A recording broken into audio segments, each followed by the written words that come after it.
My sister Olivia looked straight at my fiancé and calmly said that I was only marrying him because of his money. My mother nodded without a second of hesitation and told him he should ask me about the older man I had been secretly meeting. Neither of them expected me to argue. They expected tears, excuses, maybe even panic. Instead, I stood in my own kitchen holding a cup of coffee while the man I loved watched them carefully without saying a single word. They believed they were about to destroy my future. What they did not know was that every lie they had built over the last 9 years was already falling apart. My name is Emma Carter and I am 31 years old. By the time this happened, I had spent almost a decade rebuilding a life that my own family had nearly stolen from me. I owned a successful interior design company in Nashville with a talented team and clients who trusted my work. From the outside, everything looked perfect. I was engaged to a thoughtful man named Ryan Brooks, and we were only days away from our wedding. But my mother never cared about my happiness. She only cared about control. She had spent years convincing everyone that I was unstable, irresponsible, and lucky to have survived my own mistakes. The worst part was that I believed her for far longer than I should have. Everything really started when I graduated from college at 22. I had earned an internship with one of the most respected design firms in New York after months of hard work.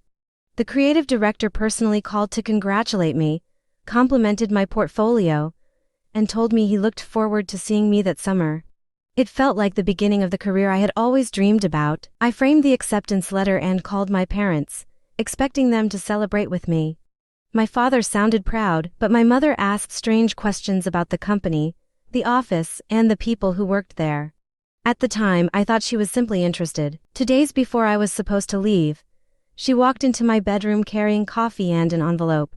Inside was a letter claiming the internship had been canceled because of company restructuring. She hugged me while I cried and told me life sometimes had other plans.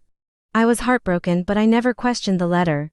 I canceled my travel, gave up my apartment reservation, and accepted that my opportunity had disappeared overnight. What I did not know was that my mother had called the company pretending to be a concerned relative and claimed I had suffered a mental breakdown. While I stayed home believing my future had collapsed, my older sister Olivia boarded a plane to New York using my name and my portfolio. The following years were painful.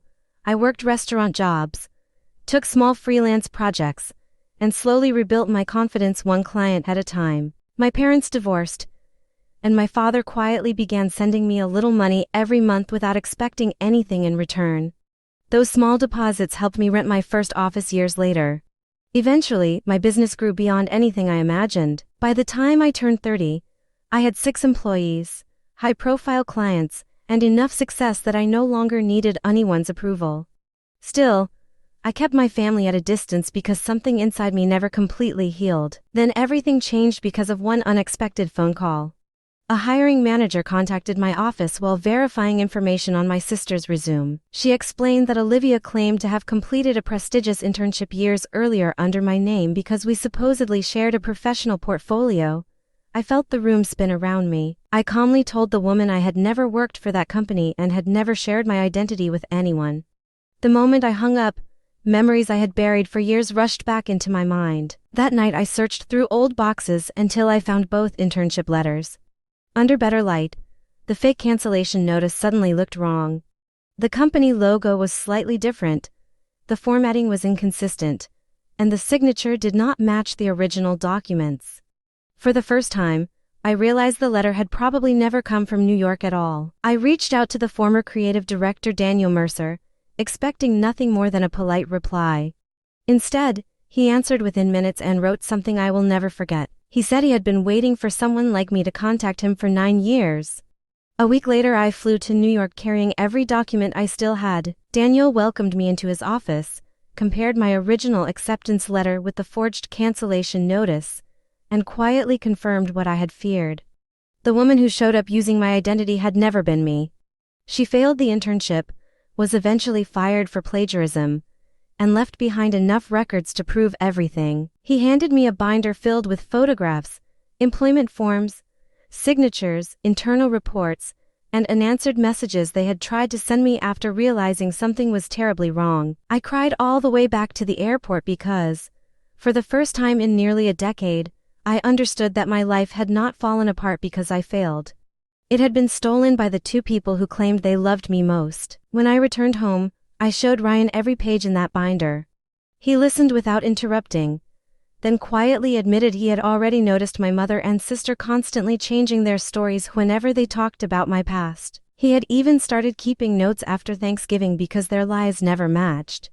When I finished telling him everything, he squeezed my hand and asked only one question. "What do you want to happen now?" I looked him in the eyes and answered without hesitation. "I do not want revenge. I want the truth to be heard by everyone who believed their version of my life." Ryan and I spent the next 4 months preparing without telling anyone what we had discovered. We gathered every document, every email, every record, and every witness connected to what happened 9 years earlier.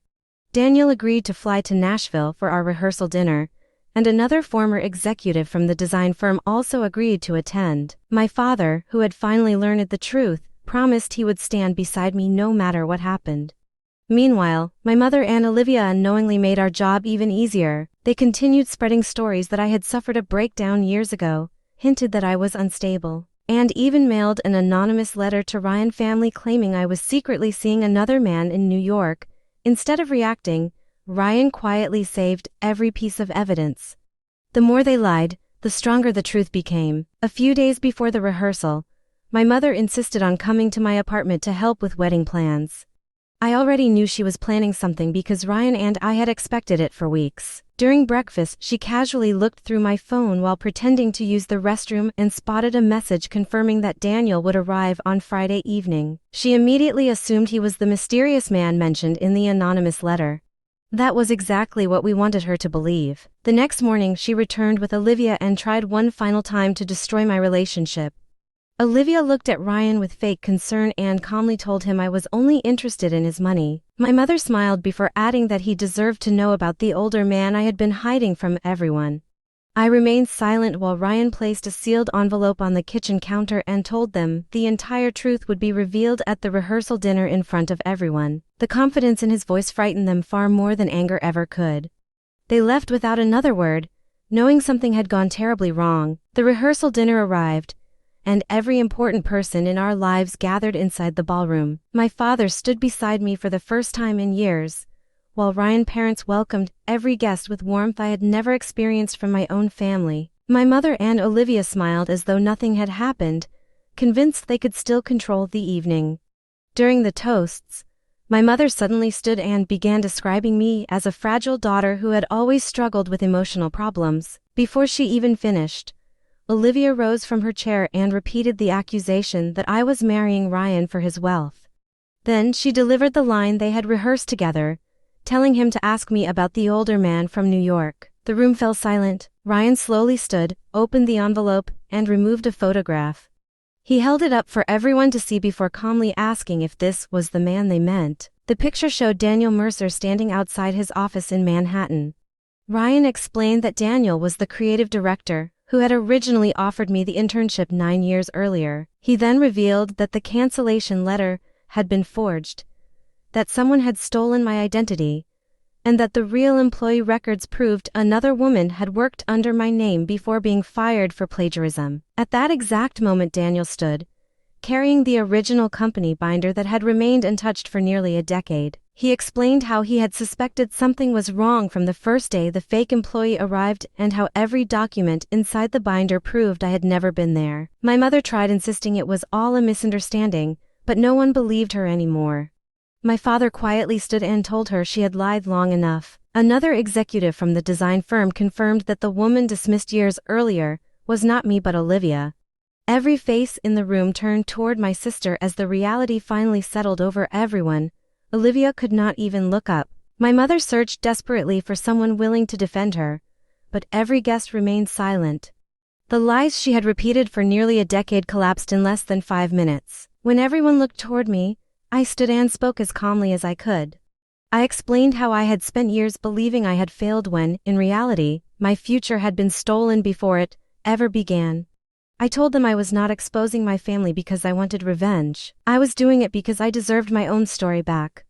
For 9 years people believed I had wasted an incredible opportunity because I was unstable, when the truth was that I had never been given the chance to begin. I thanked Daniel for keeping the evidence all those years and thanked Ryan for believing me before he ever saw a single document. Ryan's mother gently asked my mother and Olivia to leave while there was still a little dignity left. Without another argument, they quietly walked out of the ballroom. As the doors closed behind them, the room remained silent for several long seconds before everyone slowly raised their glasses in my honor. My father hugged me with tears in his eyes and apologized for arriving 9 years too late. I smiled and told him he was exactly where he needed to be now. A week later, Ryan and I were married in a beautiful ceremony surrounded only by people who truly loved us. 2 seats remained empty, but they no longer represented loss. They represented peace. After the wedding, Olivia lost the job she had been pursuing because her false credentials were exposed, and my mother slowly watched the reputation she valued more than her own daughter disappear. I never filed a lawsuit because I no longer needed one. The truth had already delivered the only verdict that mattered. Looking back now, I realized they never actually stole 9 years of my life. They only delayed the moment I finally understood my own worth.